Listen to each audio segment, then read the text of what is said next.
everyone, my name is Kavita Gupta. Welcome to Nest Summit at the backdrop of Climate Week 2020. We have covered so many topics during this week, but something which I'm very excited to talk about today is how generational impact, especially generational climate activism, can basically set up an idea for anybody, any new family and individual coming in the space to know how to have a long-lasting impact. And I'm very excited to have, which I personally think is sort of a first family in the climate activist space, to have the Turner Seydel family joining us today. I'm going to start first with Laura Turner Seydel. Laura is an international environmental advocate and eco-living expert dedicated to creating a healthy and sustainable future for our children. She's a director of and works with the Environmental Working Group to limit the toxic chemicals in food, air, water, and consumer products. In 2004, she co-founded Mothers and Others for Clean Air and is currently the chair of the board. And you also sit on so many boards, from Turner Foundation, Jane Smith Turner Foundation, the Turner Endangered Species Fund, Montana's Grill, and the list goes on. So Laura, first of all, thank you so much for taking time out. I can't thank you enough for being here. And very soon we will be joined by your next generation very soon, but I wanna keep them 10 minutes away from this conversation. My first question to you is, your father created such an extraordinary legacy, you know, from lands in Montana to UN Foundation. Where did your journey begin? My journey began at the beginning. I was raised by Captain Planet. What can I say? You know him as Ted Turner, but I know him firsthand as Captain Planet. His mantra, he even made a bumper sticker, save everything. His first bumper sticker was save the humans. The next one was save everything. And so that's kind of what his family and leaders around the world, people around the world have been charged with, is to work wherever they are, whatever their capacity is, to make a difference in the world, because we have to do it. If we're gonna hand over a livable, just, equitable, healthy world, there's a sailor's term, you know, he was a big sailor, all hands on deck. It is a time to have all hands on deck. You know, we were raised on a mountaintop of information. Dad started CNN, you know, he was very high profile in the media. He always used his platform to educate and entertain, edutain people who tuned in. From all kinds of environmental and social documentaries, you know, programming. Jacques Cousteau Ted was a big patron and a huge fan and friend of Jacques Cousteau's. The Undersea Adventures of Jacques Cousteau, National Geographic Explorer. We grew up with drinking from this fire hose that showed around the world what happens when you degrade the environment, when you take too much and you don't put enough back, when you overreach the carrying capacity of the land. And so I've been inspired to be a disciple, to follow in his footsteps, to build upon his legacy.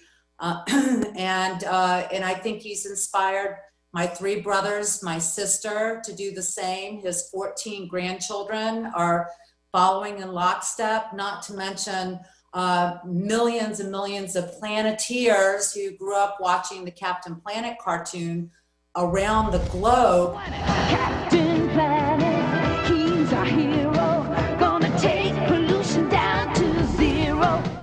Who now have the environment and the social issues of our day ingrained in their head. They're doing what they can in their own communities to act on what they learned and to make such a big difference. that's where it started for me. It's been a natural progression. And two boards that you did not mention that I'm very proud to have been asked to serve on are the UN Foundation and the Nuclear Threat Initiative, two very important nonprofit organizations that were started by TED more than 20 years ago that have been doing really important work. And so it's an honor to be in service on those boards with very passionate, knowledgeable, accomplished board members, and the staff are incredible and doing amazing work, all at the same time. This horrific global pandemic is raging, and then also the effects of climate change that we're seeing scale up. It's been predicted for a while. Al Gore has been focused on it with Inconvenient Truths for decades. My dad in the 80s got on board with this and has been very passionate about informing the world about the fallout, that it's real, that we have to take action and stop doing the dumb things that some of our government leaders are participating in, like $700 billion of fossil fuel subsidies. 130 of our Congress members are absolute climate deniers. They are not fit to serve in this world. I'm in California, as you know, and we are ground zero, one of the ground zero zones in this country and around the globe that are experiencing severe weather extremes. Here, the fire season started off with a bang, 700 plus fires, 2.5 billion acres have been burned. So many people have been displaced, structures burned, lives disrupted. And not only is it contributing to severe anxiety to the people who are being displaced, but also to the people who are watching it on the news every day. And not to mention that hurricane named in my honor, I'm just kidding, Laura, was one of the most powerful, at the beginning of hurricane season, one of the most powerful storms to hit the coast in recorded history. And then, so it's just, so many severe weather patterns are happening, and they're scaling. Have you heard of this? Do you know what a derecho is? No. A derecho is an inland hurricane. So just a couple of weeks ago, 2 weeks ago, it was 140 mile-an-hour winds inland that destroyed 10 million acres of food crops, all while the country and the world are facing such severe food shortages. And so we've got to get on it. We have to scale solutions. They're there. And I can get down off my soapbox for a minute so you can ask another question. No, I mean, I was just listening to you, and I basically have learned more about so many new things happening because of climate change, unfortunately, than what I've been trying to read or like listening to other people. Thank you, first of all. You must have traveled a lot around the world while doing all this work very early, and especially, I mean, your family has started working on saving the climate even before the climate change or the impact was a terminology. Can you share a couple of climate injustices you have seen firsthand, which has made you start an initiative or support something or left a really big impact on you? So there are a couple. Locally, when my children were small, back in the early 2000s, there was a report that came out, a medical health report that came out of California. And it showed that healthy kids that played soccer outside 3 or 4 days a week because of the dirty outdoor air quality in Los Angeles, their lung function was permanently impaired. And I learned that not only is dirty outdoor air a trigger for asthma, it is a root cause of asthma. And as we know, about 1 in 10 children in our country have asthma. And one of the biggest reasons why children check into emergency rooms, why they're checked in, and why children miss school and parents miss work is asthma attacks. And when we burn fossil fuels, we are polluting our air. When we emit all of these terrible carcinogenic particulates from the trucking and transportation sector, we're exposing our kids to dirty air. We have to have incredible health protections, which our government is hell-bent in rolling back. In fact, there's 27 pieces of legislation and policies that have been rolled back either by the EPA or Trump's executive order. And that's just it's not acceptable. It's not only putting our children at risk, but a greater risk of is faced by the elderly, the part of the community that has underlying health issues, people of low income, of color. They are being disproportionately affected, adversely affected. As a result of learning all of this, I started an organization which you mentioned. I co-founded it in 2004, Mothers and Others for Clean Air. And I invite you and the listeners today to visit our website. We're focused on the Southeast and transitioning to a clean energy economy. We were the first in the country to really bring the community together. So parents, scientists, medical professionals, and others in the community, youth as well, to figure out how to solve for air pollution problems and to clean up the air so we can have healthier lungs and healthier communities. And it's incredibly important that we elevate our voices on this issue, because what we do to our air quality, we are doing to our health. These things are inextricably linked, and so very important.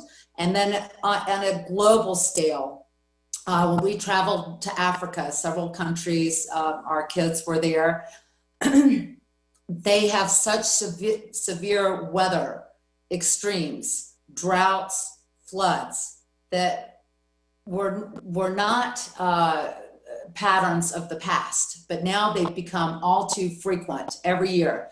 And about 70% of the food in these countries is grown by women. So women are having to plant crops, not once or twice, but sometimes 3 and 4 times. And the world is facing water shortages and food shortages on a scale that we have not seen before. And due to COVID, they've even scaled more. I know in Atlanta, in our hometown, we have thousands of cars lining up at food banks, only to be handed a couple of canned items and candy bars and processed food. And that's unacceptable, while at the same time, farmers are plowing food under. I mean, we saw that on the news. They were plowing their produce under because of the decline. Kids weren't going to school, so they lost the school orders and the restaurant orders. But that, if our government was on it and got it, that food would have gotten into hungry mouths, especially our children who relied on those 1 meals a day in schools, that because they weren't in school, weren't getting them. And about half the children aren't in school right now. So we're still facing these big food gaps. And I really think one of the solutions, and John R. can speak to it, and what the city of Atlanta is doing, but growing food on vacant city lots, growing food like we are at Captain Planet Foundation. They're called giving gardens, but we've transitioned the school gardens while the kids aren't there to giving gardens where we have urban growers planting and harvesting thousands of pounds of food for local community food banks. And we can all do that, turn our front yards that are grass and treated into edible yards. This is what I love when every time I talk to any member of your family, or I think this is how the foundation should work, not only just to highlight and educate the problem, but actually have a very sustainable solution and something which you can do all the way from a short area to big. Like it can go anywhere on the scale, but the solution, whether it's local, it's global, should be there. I think this is a perfect time to bring in the next generation, because every solution which you mentioned is a long-term solution. It's not going to solve the problem in 2 years, but with next generation coming in, maybe in 30 years, that sustainability will happen. So I'm very excited to bring in John R. Seydel. So John, an Atlanta native, is the Director of Sustainability in the Office of the Mayor for the City of Atlanta. And we also have Laura Seydel joining. Vassar just graduated from University of Georgia, and she's continuing the family legacy to support environmental responsibility. And Vassar, you also recently joined a campaign, right? And I would love for you to tell us a little bit more about that campaign. Absolutely. So I joined the Oxygen Project to work on the deep seabed mining issue. And when we first started, we joined forces because, quite frankly, it really struck a nerve when I was talking to a leader of a very powerful country. He was the Minister of Economics for that country on the issue of deep seabed mining. And he agreed that the issue was very concerning and how it was moving forward. But he also looked at me and said, "Do you know what you're up against?" And that it was already a done deal. And by the way, that's not the only time I've ever heard that while I've been doing this work. But to hear that as a 20-something-year-old living in the climate crisis, seeing environmental catastrophes all over the world, and to hear that we are going to approach the final frontier, quite frankly, of our planet, the deep sea, with that same extractive and destructive mindset that got us into these issues in the first place, really, for lack of a better word, pissed me off. And I knew I had to work on these issues. So in our campaign, which has reached millions of people around the world already, Dr. Sylvia Earle and Philippe Cousteau say in our campaign video, deep seabed mining is like clear cutting the ocean, and scientists warn the effects will be catastrophic and irreversible.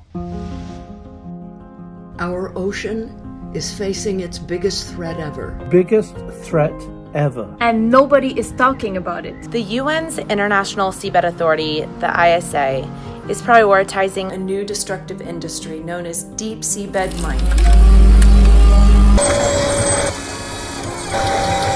Seabed mining is like clear cutting the ocean. Scientists warn thousands of species could be threatened with extinction. And the effects will be catastrophic and irreversible. We need a healthy ocean to survive. The ocean is home to the majority of life on the planet. It produces more oxygen and stores more carbon than any other place on Earth. Please help us raise awareness on this issue by sharing this message, and visit theoxygenproject.com to learn more. The deep sea ecosystems are the largest ecosystems on the planet.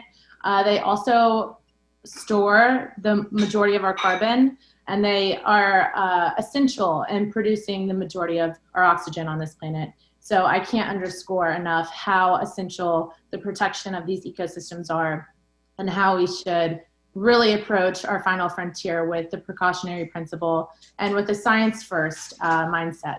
So that's just a little bit about what I'm doing at the Oxygen Project. And thank you so much for having me today. Another amazing initiative. I think I'm just going to walk out learning so much what's going on in the world in a positive way, at least from the solution perspective. John, I remember the first time I met you was at one of the evenings at COP21 in Paris, and you were one of the youngest person running around. You were passionate. It was all about environment, and I was like, who's this young person who has like such passionate deep understanding about subject matter already, and like is ready to actually just dedicate his life to it. And I don't think you have changed even a little bit. How has been the journey and what you have been up to in the space? Yeah, that was, it seems like yesterday, but that was 5 years ago. And it was just so cool to be able to go with my sister to this past Conference of the Parties in Spain.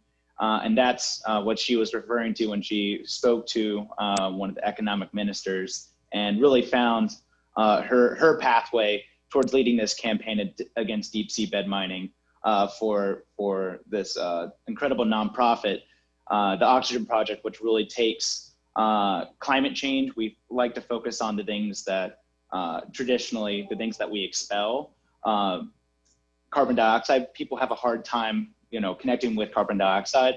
But when you talk about oxygen, you only need to plug your nose and not breathe for, 20 seconds to understand how important that is. And that's where the majority of our oxygen comes from, is from our oceans. Around 50% comes from phytoplankton, which are heavily impacted by the amount of heat that oceans actually take up. It's about 93% of the heat. And if it wasn't for our oceans, as Vassar said, it's our biggest carbon sink, but it's also what's giving us a chance to fight climate change, and is giving us just a little bit of time to, as Mom said, getting all the hands on deck and getting as many people, whether you're talking about my grandmothers, one which you interviewed earlier today, the Dangerous Women, Pat Mitchell, as well as Jane Fonda, who just came out with her book on really, and look at that, Mom. Here we go.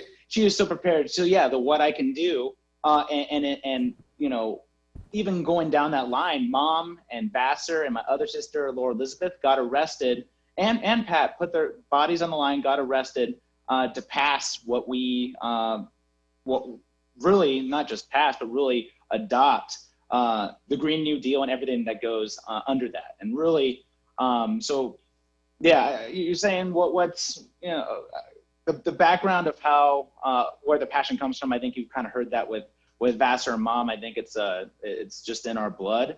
It's been watching a lot of Captain Planet episodes growing up, reading a bunch of Captain Planet comics growing up. This is a Marvel comic, so Marvel needs to get on that, because this is the time. And I think Leonardo DiCaprio actually owns the rights to it right now, and has been scripting a movie. Let's talk about real issues, not made up comic book ones. We can save the real world.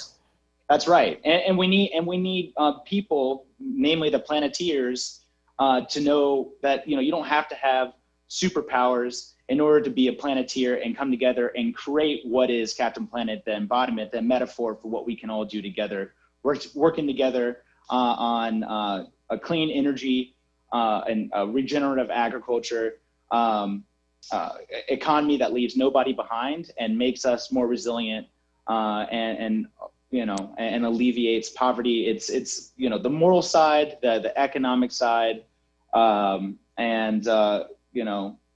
it's the winning side, as Dr. Durley, Reverend Durley here in Atlanta likes to say, and God is on our side for this one. So I think there's a lot I can go into, but you can hear the passion. Yeah, absolutely. And I feel like a women should play Captain Planet for this one. And Vassar, I enroll you I volunteered you to play one of them.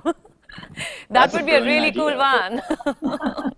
Marvel's biggest hit. That's a huge compliment for me and anyone in my family. So thank you.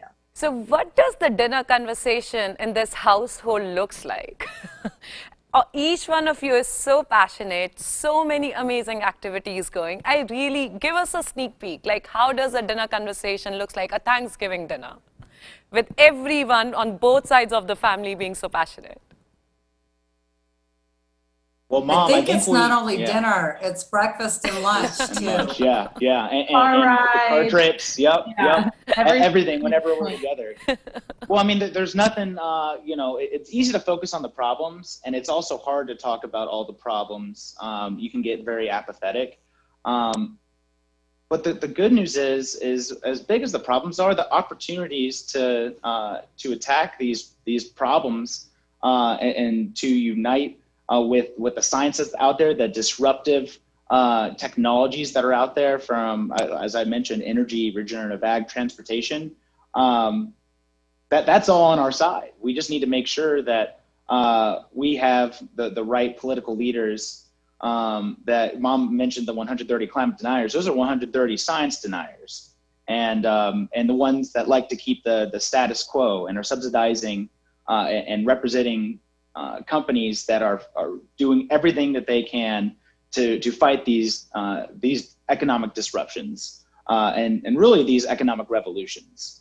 And so it's you can get really apathetic, as Jane's book was talking about, but the way that you really tackle apathy is by being able to discuss, whether it's with family, at your family meals, with friends. Right now during COVID, there's a lot of time for the little happy hours to talk about the solutions that are out there. And and by the way, fintech is all about being able to make smart investments and ESG focus. Those are the companies that are making investors a lot of money, especially in an uncertain economy. Yeah, and especially during COVID, it was very interesting that most of the ESG benchmark funds did way better than anything else. They outlasted some of the fintech funds, including. So that should be an indication to, even just from the profit perspective, just do it right. It's anyways profitable, right? That's right. Yeah, and so you want to be on the right side of history. And also the right side of the economy that's going to, create thousands of jobs, help our economy recover from this global pandemic, and really just solve really core issues like food insecurity, being able to capture and rescue food, whether you're talking about growing new food with the Giving Gardens project at Capitan Planet, whether you're talking about regenerative ag, which is a campaign now that our family has really set off on with our just less than 2 million acres across the United States, with bison right in the middle of it. And how do you rewild someplace while also growing back the soil that also helps it become more drought resilient? And when you do have heavy rains for a short period of time, it can absorb that water and keep it in the soil for so much longer, while also being able to diversify your revenue sources, which is so important, especially as our farmers here in the United States are facing a real crisis, in focusing on traditionally monoculture, heavy chemical, industrial production.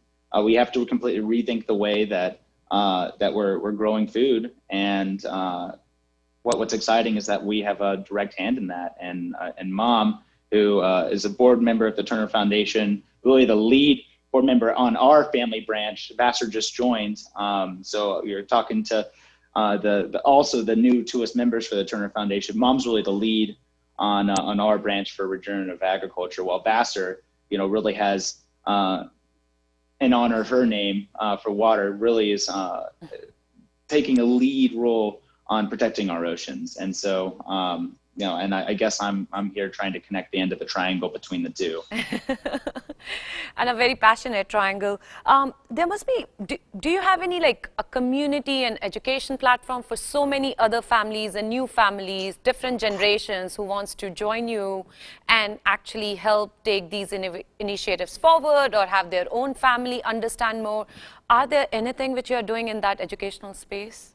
Actually, so the Oxygen Project is a great platform for that. So we're not only focused on raising awareness and creating impact around deep seabed mining, but we're also really focused on bringing stories from around the world on what people are doing to solve environmental crises all over the planet. And what's a problem in the narrative right now in the environmental space is that it's about a very select few. And I think that's going into why so many young people are so anxious about the climate crisis, because if you look at it as a whole and just as a one-person issue, then it can be very overwhelming, as it should be, because not one person is going to solve the climate crisis. It's about everyone doing what they can within their own realm of influence to work together as a cohesive unit, and that's how we are going to reach this uphill battle of a goal of going below or at 1.5 degrees Celsius of warming by 2030. I did want to make one comment about the kitchen table, what our conversations are like. And I want to encourage people to be having these environmental conversations. They can be uncomfortable, and not all of us are right all the time. We can bring something to the table, and it really is so important to have this dialogue, because sustainability is evolving. With an information age, we can make leaps and bounds every day with the science that's going on, and it's hard to stay on top of all of that. So everyone can bring their own perspectives and their own knowledge to the table. And what's super important to mention in today's day and age is the concept of intersectional environmentalism, justice for people and justice for the planet, which I think the environmental movement has left out for a while. And now moving forward, sustainability is going to have to incorporate that as a fundamental building block to the definition of sustainability. And one last little note, as I mentioned, we're not always right in our family, but it's not about being perfect when it comes to sustainability. It's about progress. It's more so becoming about being perfect since we're, inching on that 10-year mark. We have to do our best, but you have to get started. Don't let, being 100% a vegan or being 100% plastic free or being 100% doing everything right all the time keep you from getting started. So I just wanted to mention that and into the context of why it's so important on having these conversations, even when it does seem like you guys are all on the same page. No, absolutely right, and very beautifully said. I think it's very daunting when an individual thinks, I'm plastic free from today. And then you suddenly start realizing how every part of your life is touched by it from morning to evening. And then most of the people just quit. And I think including me, it has happened with me 4 times. So I really like what you said, just go slowly into it with the right intention. And I think that's a very good place to actually go into call for action, because our viewers are across the world, different age ranges, but I also see a lot of youth climate activism happening here. We had Alexandria earlier, we had advisor to UN General Secretary, the youth climate activists from over 8 countries joined us earlier. I think you have a global presence, not just as a family, but your initiatives, the foundations have the global presence, including the one which you just told me about, the deep sea mining, right? And the governments everywhere are not supportive or representative of the people. And what I ideally would like to ask, what would you change? But I would actually rephrase it, and I would say, what would you recommend and suggest any individual activist to make those changes in any country where they are? And if there are list of institutes they can join, or list of foundations or support groups, how would you initiate them into this sphere? So I'll just say it really quickly, because I think it's so important, no matter if you're focusing on plastics, like our Ocean Heroes and the Ocean Heroes Boot Camp from Capitan Planet in partnership with Adrian Grenier's Lonely Whale, over 300 different young people, young planeteers that have passed significant plastic pollution bans at their schools, their state level, their cities, and even countries. So whether it's plastic, whether you care about the Green New Deal and have gotten arrested with Grandma Jane with Fire Joe Fridays, I think it's so important that we all connect with one another. I think right now we have a real opportunity because we are so virtual and we are here at home, that we have a little bit more time when, I get to save an hour of my day not commuting, of being able to be more hyper-connected than ever. And at the Oxygen Project, it's a really easy way. When you log in, when you go to oxygenproject.com, you put in your email and you're automatically linked in with the Oxygen Project, with all the different planeteers that are fighting for all the different issues. And so I'm gonna start making a list, and I can't help it. I kind of jump the gun when you ask these questions because it's just the passion's so real. And so I'll let Mom and Vassar talk while I kind of make a list. And we would publish that list, FYI. Awesome, thanks, Kavita. I think that the youth movement in the world is so strong and powerful. Greta Thunberg and these other climate activists, millions around the globe, have begged us all to vote on their behalf, to vote for a healthy future. And it's really important that all of us that can vote climate, vote justice, equity, inclusion, vote environment, vote health, vote for children, vote for the sustainable development goals. If we have government leaders that are denying basic science, then how are we ever going to get to the business plan of sustainable development, which is what the SDGs are all about? How are we going to educate everyone? How are we going to provide clean water and healthy food to everyone? How are we going to provide clean, affordable energy while we save our forests, while we save our oceans? It's really important that we work together with the young people and help them elevate their voices and vote on their behalf. There is an amazing collaboration between NRDC, League of Conservation Voters, and Tom Steyer's Next Gen, which they have this incredible platform that is very telling. It's called Give Green.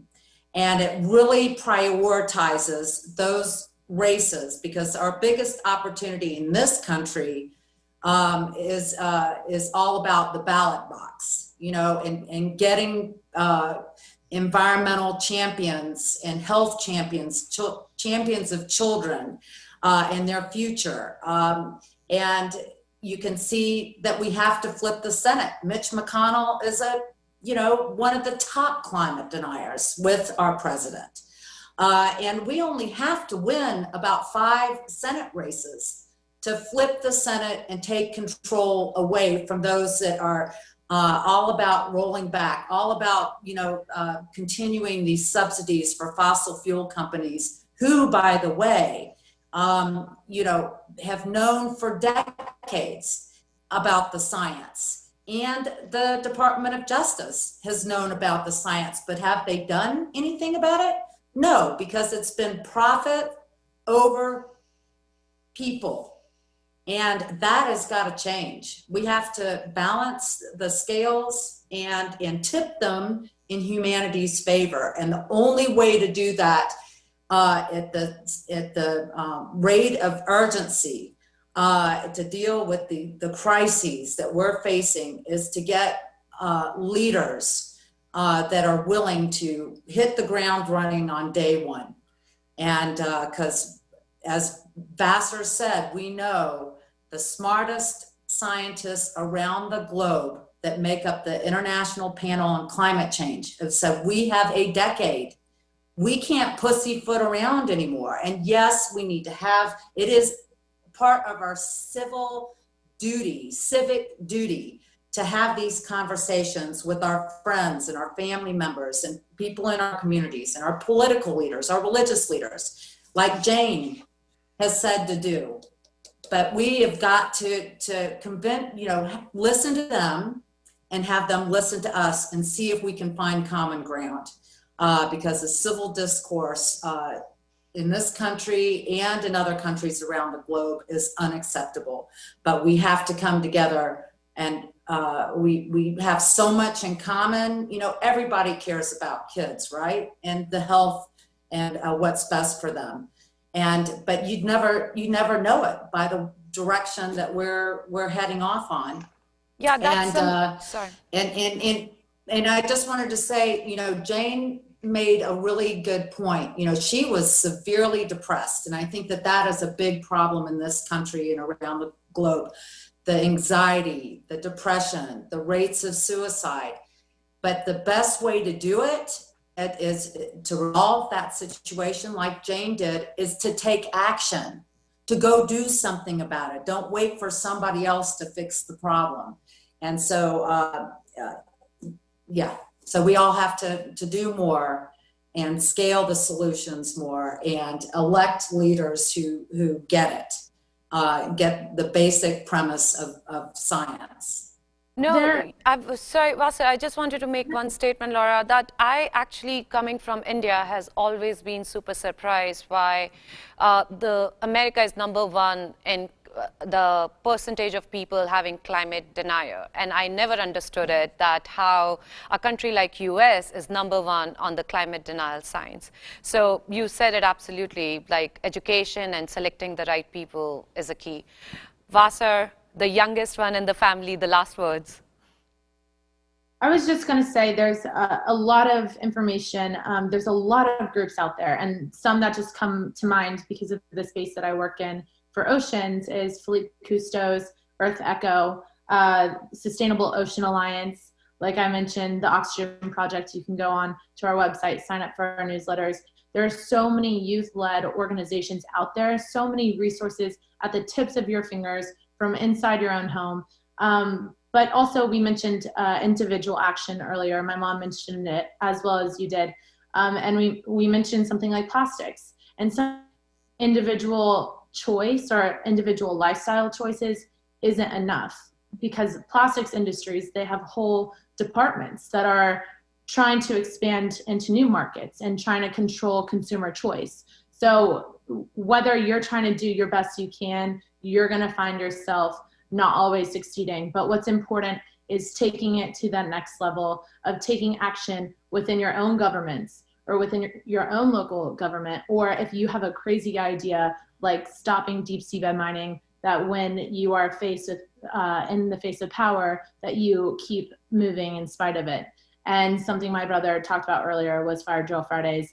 And if you get your body out and you put it in line with your beliefs at something as simple as a rally or Fridays for Future or any kind of movement like that, it will transform you into taking action and speaking truth to power, which sitting behind your computer screen, I believe, could never do. So anyways, there's a lot of organizations that you can become part of, but I also encourage you to create that organization and those opportunities for yourself.